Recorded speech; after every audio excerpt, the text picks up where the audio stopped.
ഐശ്വര്യമായിട്ട് ഹോസ്പിറ്റലിൽ ജോയിൻ ചെയ്യാൻ ഇറങ്ങിയതാ. ഈ ബൈക്ക് ഇങ്ങനെ ചതിക്കുമെന്ന് ഞാൻ കരുതിയില്ല. നീ ടെൻഷൻ ആവണ്ട, കവലയിൽ നീ ഓട്ടോ പിടിച്ചുതരാം. ഓ, എന്തോന്ന് ടെൻഷൻ? മെറിറ്റ് അടിസ്ഥാനത്തിലല്ലാതെ കാട്ടാപ്പള്ളിയുടെ റെക്കമെൻഡേഷനിലാണ് ജോലി കിട്ടിയതെങ്കിൽ അത് വേണ്ടെന്ന് വെച്ചിട്ട് പോരാനാണ് എന്റെ തീരുമാനം. ഏതായി ചപ്രത്തലേ? എന്നെ മനസ്സിലായെന്ന് തോന്നുന്നു. ഞാൻ മഹാചട്ടമ്പി ആണെങ്കിലും എന്നെ വിശ്വസിക്കാം. ഞാൻ ദശമൂലം വൈദ്യരാണോ?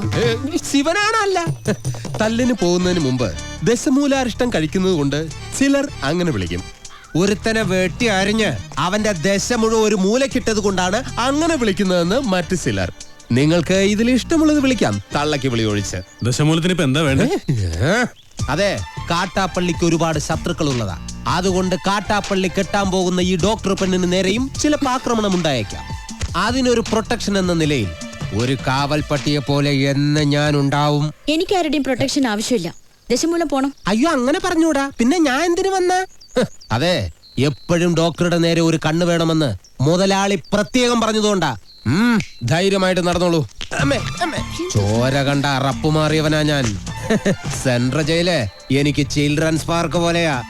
ഏത് കൊമ്പം വന്നാലും ആ കൊമ്പ് ഒടിച്ചു കളയും ഈ ദശമൂലൻ. മല്ലയ്യ വരുന്നുണ്ടല്ലോ. ആണോ? ധൈര്യം ഉണ്ടെങ്കിൽ കണ്ടുപിടി. ഹലോ ഡോക്ടറെ, നിങ്ങളുടെ നാട്ടിൽ വന്നിട്ട് കാണുന്നില്ലല്ലോ. ഞാൻ കഴിഞ്ഞ ദിവസം ഇങ്ങോട്ട് വന്നതേ ഉള്ളൂ. നിങ്ങൾ തമ്മിൽ നേരത്തെ അറിയൂല്ലേ? പിന്നെ ലക്ഷ്മി പറഞ്ഞിട്ടല്ലേ ഞാൻ വീടും തോട്ടവും വാങ്ങിയത്. ഇവിടെ വന്നിട്ടുള്ള വീരകഥകളൊക്കെ ഞാൻ അറിഞ്ഞു. ആ കാട്ടാപ്പിള്ളി ഇപ്പോ എന്നെ കെട്ടണമെന്ന് സ്വയം തീരുമാനിച്ചങ്ങ് നടക്കുക. അവനെ ഹോക കേളു. ഇവിടെ ഇപ്പൊ ചോദിക്കാൻ ആനുണ്ടല്ലോ. ലക്ഷ്മി ധൈര്യമായിട്ടിരിക്കെ. മനസ്സിലെ ആഗ്രഹം പോലെ എല്ലാം നടക്കും. ഒരെണ്ണം ജീപ്പിനകത്തും ഒരെണ്ണം പുറത്തും. അഷ്ട സാക്കൽ വാ. നീ ഒരു കാതൽ മല്ലയ്യ തന്നടാ. അപ്പൊ പോട്ടെ. എങ്ങാനും വന്ന എന്റെ ശവം കാണേണ്ടി വരും. അതെ, ഒന്ന് നിന്നേ. അയാൾ എന്നെ കണ്ടായിരുന്ന? പിന്നെ കണ്ടോന്നോ? കണ്ടല്ലേ? ഞങ്ങള് കാര്യവും പറഞ്ഞു. എന്തു പറഞ്ഞു? ഇനി മേലിൽ പ്രൊട്ടക്ഷൻ എന്നും പറഞ്ഞ് പുറകെ നടന്ന തന്റെ മുട്ടുകാല് തല്ലിയൊടിക്കുന്ന മല്ലയെ പറഞ്ഞിരിക്കുന്നത്. ചുമ്മാ പറഞ്ഞായിരിക്കുമല്ലേ? ചുമ്മാ പറഞ്ഞതാ. അയാൾ ശരിക്കും പറഞ്ഞതായിരിക്കും. അയാൾ ചെയ്യുമെന്ന് പറഞ്ഞ ചെയ്തിരിക്കും. കുടുംബത്തെ കയറി വെട്ടിപ്പറിച്ചിട്ടിട്ട് പോകും. പിന്നെ നിങ്ങക്ക് താല്പര്യമില്ല, ഞാൻ ഇനി നടക്കുന്നില്ല. പോരാ. ഭയങ്കര ചിരിയങ്ങളെയൊക്കെ ആയിരുന്നല്ലോ. നിങ്ങൾ തമ്മിൽ അത്രയ്ക്ക് അടുപ്പാ? നല്ല അടുപ്പാ. ഇനി വല്ല പ്രേമവും മറ്റാണോ? ഹലോ, ഒരു മിനിറ്റ്. ഇതാ വരുന്നേ.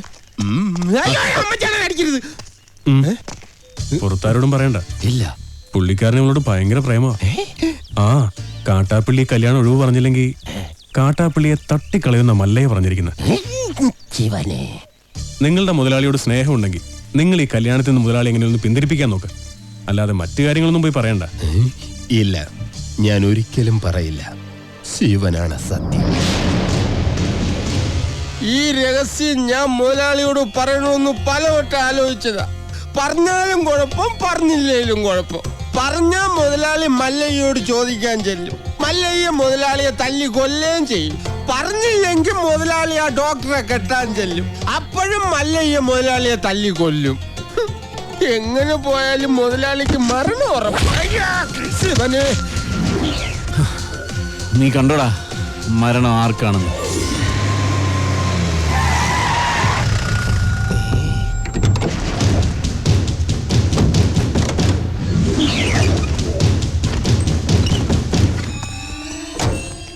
വടക്കുംമലയിൽ നാളെ ഇറക്കിയിട്ടുണ്ട്. എന്തോ അപകടമുണ്ട്. ഷേവ് ചെയ്യണം. ഒരു ചായ. മരണം ഉറപ്പ് വരുത്തിയിട്ടേ പോകാവൂ. കാര്യം കഴിയുന്നത് വരെ ഒരു പോലീസും അതുവഴി വരില്ല. ഇപ്പൊ തോട്ടത്തിലേക്ക് പോകണ്ട. കാട്ടാപ്പള്ളി വടക്കമ്മല നാളിറക്കിയിട്ടുണ്ട്. കവലയിൽ വെച്ച് പരസ്യമായിട്ട് കൊല്ലാനാ പരിപാടി.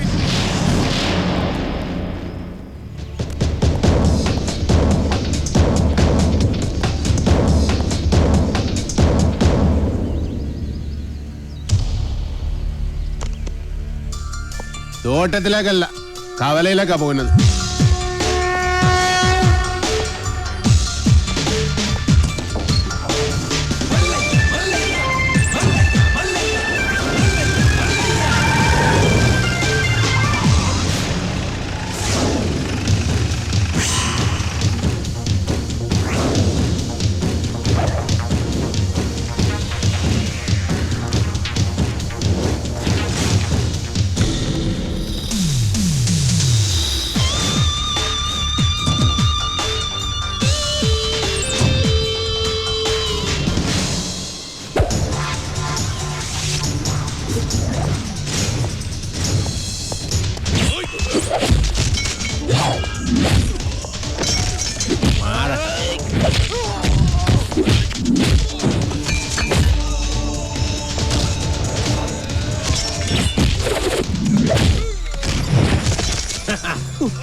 കലക്കി കാട്ടാപ്പള്ളി, എടാ നീ ആണാണെങ്കിൽ ഇറങ്ങി വാടാ. ഇപ്പൊ അങ്ങോട്ട് പോണ്ട. എന്താ പോയാല്? മതമിളകി ആന കുത്താൻ വന്നാൽ നെഞ്ചു വിരിച്ച് നിൽക്കുന്നവനാടോ ഈ നാഗേന്ദ്രൻ? നിന്റെ വടക്കമ്മലക്കാരാണുങ്ങളുടെ മുന്നിൽ തോറ്റോടിയെ കണ്ടില്ലേ? നാണമില്ലേടാ നിനക്ക് ഇങ്ങനെ നാറിയ കളി കളിക്കാൻ? ആണുങ്ങളാണ് നേരിട്ട് മുട്ടണം. നേരിട്ട് തന്നെ മുട്ടാടാ.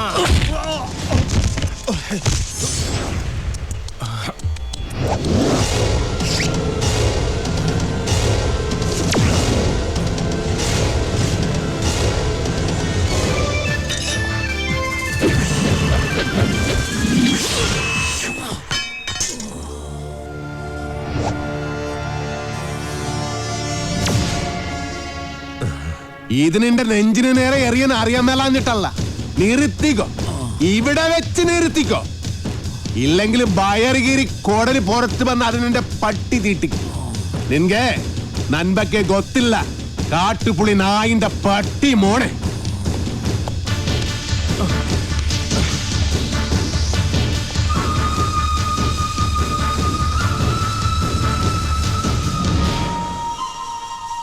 നിങ്ങളൊക്കെ തന്നെയാ കാട്ടാപ്പള്ളി ഇത്രയും വളർത്തിയത്. ഒതുക്കണമായിരുന്നു, വളരെ മുമ്പേ ഒതുക്കണമായിരുന്നു. അറിയാൻ പാടില്ല, പക്ഷെ അവനെ കൊന്നിട്ട് ഞാൻ ജയിലിൽ പോകാൻ പാടില്ല. എന്റെ ശത്രു വേറെയാ. എന്റെ അച്ഛനെ 16 വെട്ടിയിട്ട് കടന്നു കളഞ്ഞ എന്റെ ആജന്മ ശത്രു വീരു.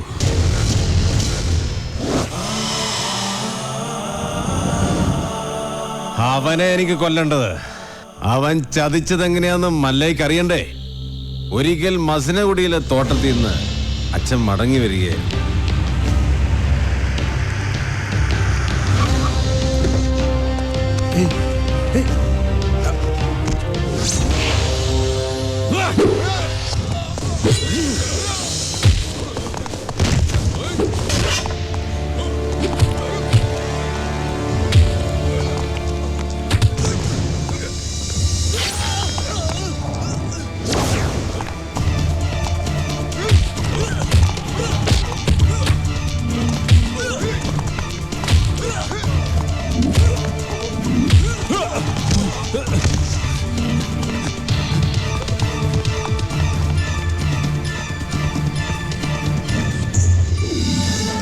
ഇവന് കന്നഡ മാത്രമേ അറിയൂ, മലയാളം തീരെ അറിയില്ല. ആരും പോലും ഇല്ലാത്തവനാ. വീരുന്ന പേര്. ഒരു മകനെ പോലെ തന്നെയാ അച്ഛൻ അവനെ കൊണ്ടു നടന്നത്. ഒരു കൂടപ്പറപ്പിനെ കിട്ടിയെന്ന് ഞാനും കരുതി. പക്ഷേ അച്ഛനെ ആക്രമിച്ചവനെ ഒരിക്കൽ പോലീസ് പിടികൂടി. അവനിൽ നിന്ന് ഞെട്ടിപ്പിക്കുന്ന സത്യമാ ഈ ഗ്രാമം അറിഞ്ഞത്. വീരു അവന്റെ സംഘത്തിൽപ്പെട്ടവൻ തന്നെയായിരുന്നു. ഒരു സഹായിയെ പോലെ കടന്നുകൂടി വൻ കവർച്ച നടത്താനായിരുന്നു അവരുടെ പദ്ധതി. ഇത് അറിഞ്ഞതോടെ എന്റെ അച്ഛനെയും കുറുപ്പച്ഛനെയും ആക്രമിച്ച് പണം തട്ടിയെടുത്ത് അവൻ ഓടി. പക്ഷെ അവൻ ചെന്നുപെട്ടത് ഞങ്ങളുടെ ആശ്രിതനായ വടിവാള് വാസുന്റെ മുന്നിലാ.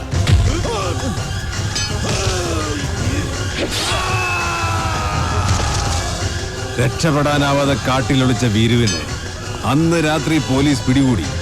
പിറ്റേന്ന് തെളിവെടുപ്പിനായി അവനെ കൊണ്ടുവന്നപ്പോ എല്ലാ കുറ്റങ്ങളും അവൻ സമ്മതിച്ചു. പണം മോഷ്ടിക്കാൻ വേണ്ടിയല്ലേ നീ ഉണ്ണിത്താനെ വെട്ടിയത്? നീ മുദ്ദ താനെ അതന്നെ ഞാൻ കേളിത്തു.